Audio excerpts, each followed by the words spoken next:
Sedari awal, pihak Turki Utsmani telah mewarisi sebuah keyakinan pada keturunannya bahwa penaklukan Konstantinopel dilambangkan dengan bintang di tengah-tengah bulan sabit. Ini adalah mimpi yang mendatangi pendiri Kesultanan Turki Utsmani, yaitu Utsman bin Ertuğrul, dan diceritakan kepada anaknya Orhan bin Utsman, hingga kepada keturunannya sampai kepada Sultan Mehmed II. Hal ini dijadikan sebuah pertanda baik oleh Sultan Mehmed II bahwa tembok Konstantinopel sesaat lagi akan runtuh.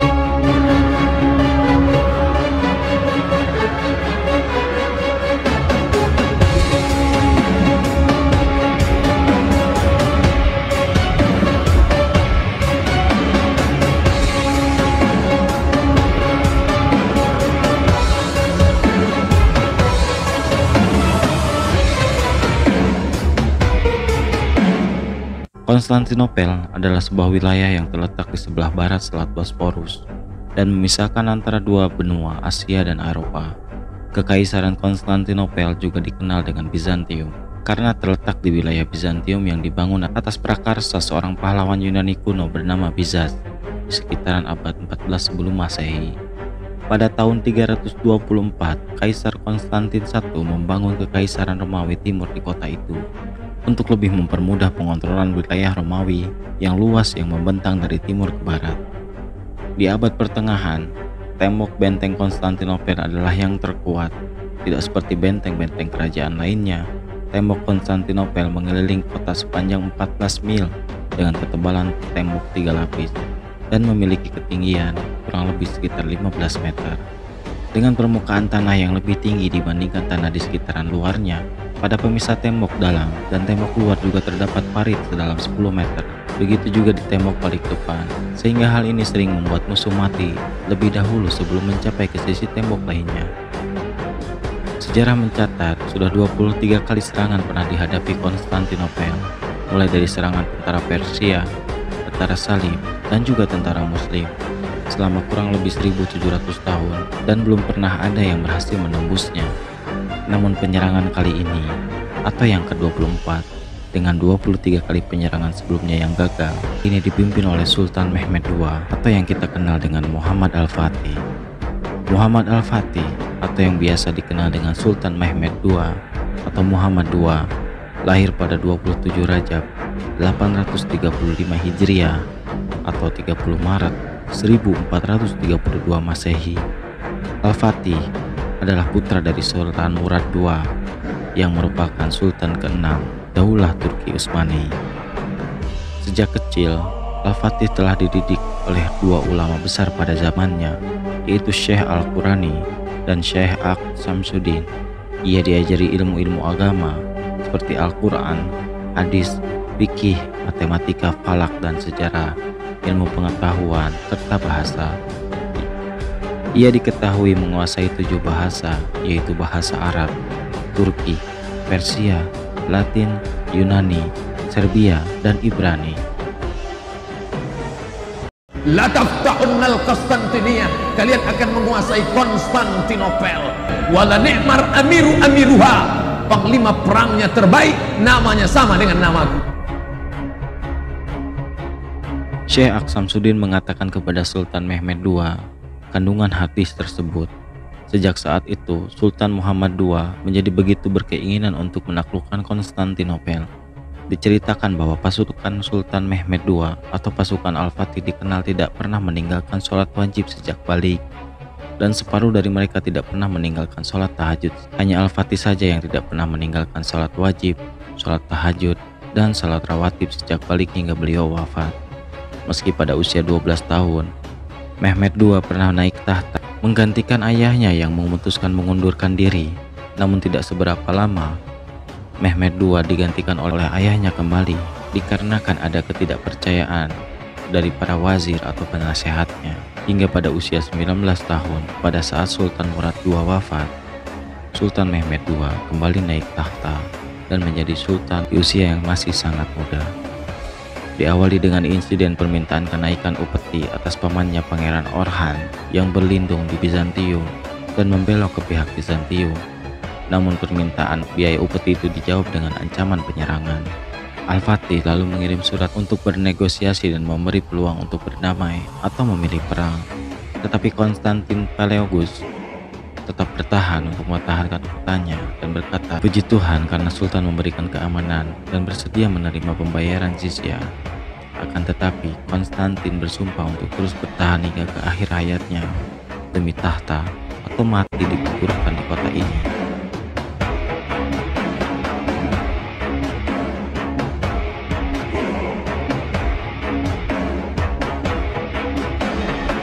Sebelum melakukan perang dengan Konstantinopel, Sultan Mehmed II melakukan isolasi terhadap Konstantinopel dengan membuat sebuah benteng baru yang megah di wilayah kekuasaan Konstantinopel. Benteng itu bernama Rumeli Hisari.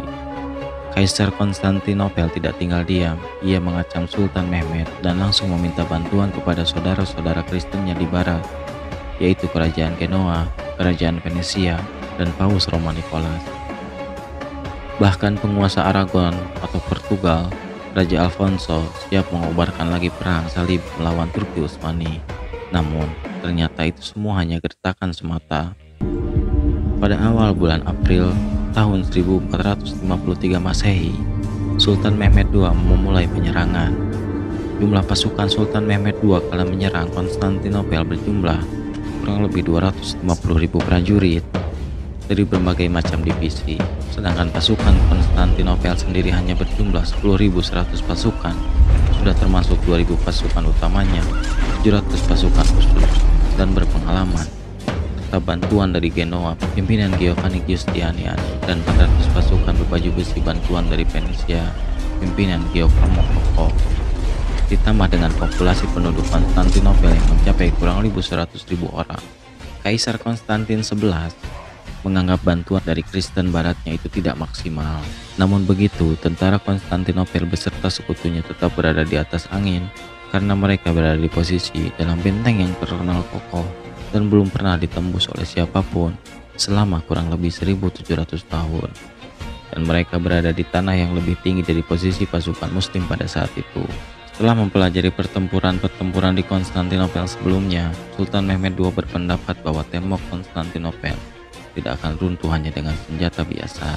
Lalu ia memakai jasa seniman senjata berkebangsaan Hungaria yang bernama Orban. Ia membuatkan meriam raksasa untuk digunakan dalam pertempuran dengan ukuran meriam mencapai 8,2 meter dengan diameter lubang peluru 2,5 meter dan berat peluru mencapai 700 kg. Konon, untuk menarik meriam raksasa ke Konstantinopel sepanjang 225 km dibutuhkan 200 pekerja untuk meratakan jalan, 60 sapi, dan 20 tentara untuk menariknya. Selain di darat, Sultan Mehmed pun membawa sekurang-kurangnya 140 kapal perang laut untuk mengepung Konstantinopel. Setelah surat perdamaian dari Sultan ditolak Konstantin, pengepungan pun dimulai. Pemandangan mengerikan dari sebuah perang pun terlihat di mana meriam besar silih berganti menembakkan pelurunya ke benteng Konstantinopel. Pasukan darat pun mencoba menyerang secara frontal.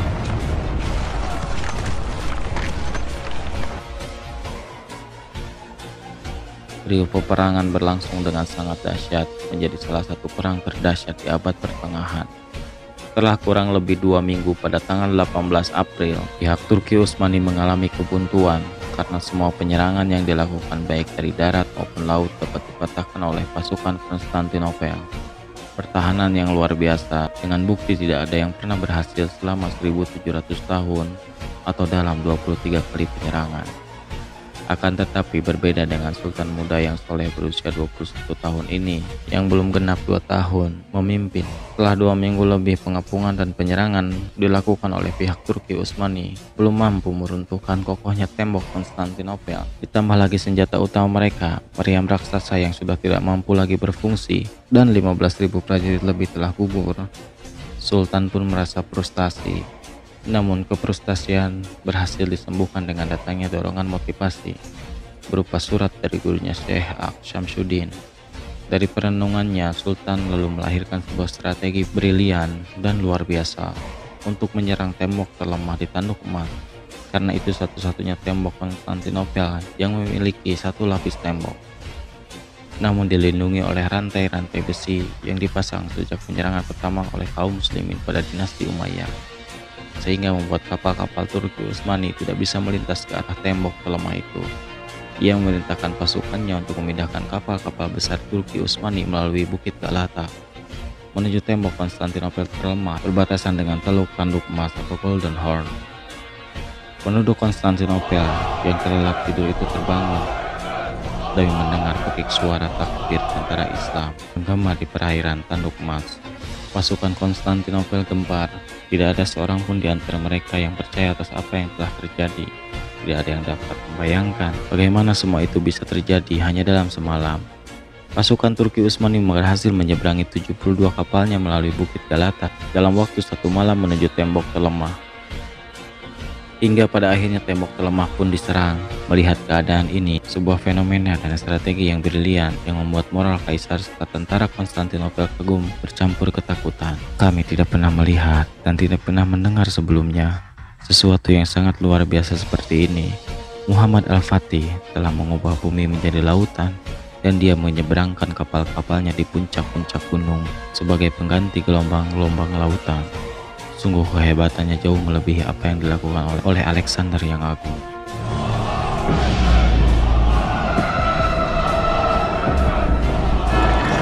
Setelah menguasai tembok terlemah di sisi Teluk Tanduk Emas, pasukan Turki Utsmani terus melakukan penyerangan tanpa henti dan hanya beristirahat saat waktu sholat. Ia membagi pasukannya ke dalam beberapa bagian. Ketika satu pasukan sudah terlihat kelelahan, ia akan memerintahkan pasukan yang lainnya untuk melakukan penyerangan. Pada saat malam harinya, sebelum beristirahat, para pasukan mengisi waktunya dengan sholat tahajud dan membaca Al-Quran. Sementara di pihak Kristen Konstantinopel, dengan melihat serangan yang luar biasa menakutkan, Kaisar memerintahkan para pendeta agar mengadakan suatu upacara persembahan kepada Bunda Maria, karena penduduk Konstantinopel begitu percaya bahwa wilayah mereka dilindungi oleh Bunda Maria. Mereka mempercayai jimat Degetria, yaitu lukisan Bunda Maria, dan anaknya Yesus yang diusung keliling kota untuk mendapatkan pertolongan dari langit dan mengusir musuh.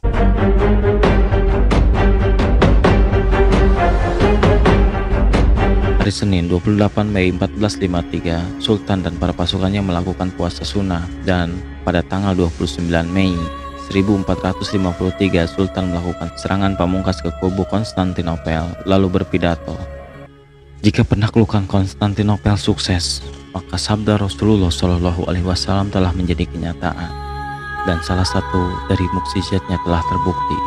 Maka kita akan mendapatkan bagian dari apa yang telah menjadi janji-janji dari hadis tersebut, yaitu berupa kemuliaan dan penghargaan. Oleh karena itu, sampaikanlah kepada para pasukan satu persatu bahwa kemenangan besar yang akan kita capai ini akan menambah ketinggian dan kemuliaan Islam. Untuk itu, wajib bagi setiap pasukan menjadikan syariat selalu di depan matanya, dan hendak jangan sampai ada di antara mereka melanggar syariat yang mulia ini. Hendaknya mereka tidak mengusik tempat-tempat peribadatan dan gereja-gereja. Hendaknya mereka jangan mengganggu para pendeta dan orang-orang lemah tak berdaya yang tidak ikut terjun dalam pertempuran."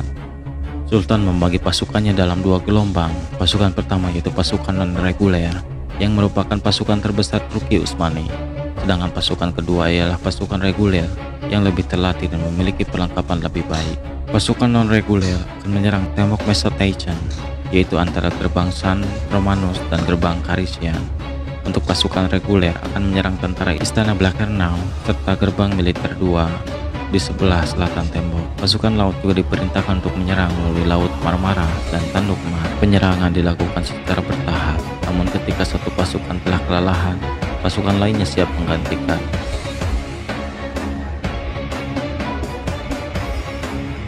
Namun semua usaha itu juga belum mampu membobol tembok Konstantinopel, dan belum ada satupun prajurit yang mampu merangsek masuk ke dalam tembok.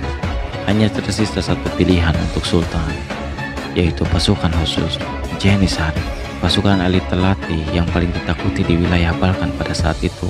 Ini adalah harapan terakhir Sultan, hingga akhirnya pasukan khusus Janissary dipimpin oleh Hasan Uluban berhasil merangsek masuk ke dalam tembok Konstantinopel dan mengibarkan bendera Turki Utsmani di atas gerbang San Romanus. Hanya dalam waktu 15 menit, 30.000 pasukan Turki Utsmani sudah berada di dalam benteng. Konstantinopel pun akhirnya runtuh dan kalah pada tanggal 29 Mei 1453 Masehi atau 20 Jumadil Ula 857 Hijriah. Pada saat waktu fajar, jimat Odeketriya sama sekali tidak bertuah. Nasib sang kaisar pun tak jelas selepas kekalahan itu. Apakah ia mati terbunuh atau melarikan diri? Yang pasti jasadnya tidak ditemukan. Sultan menjamin tidak akan ada rakyat yang akan dibunuh, tidak akan dipaksa untuk masuk Islam, dan rumah-rumah tidak akan dijarah, serta gereja-gereja tidak akan dihancurkan, hingga pada akhirnya rakyat berani keluar dari pengungsiannya. Banyak dari mereka yang masuk Islam secara sukarela karena perlakuan lembut Sultan dan pasukannya kepada mereka.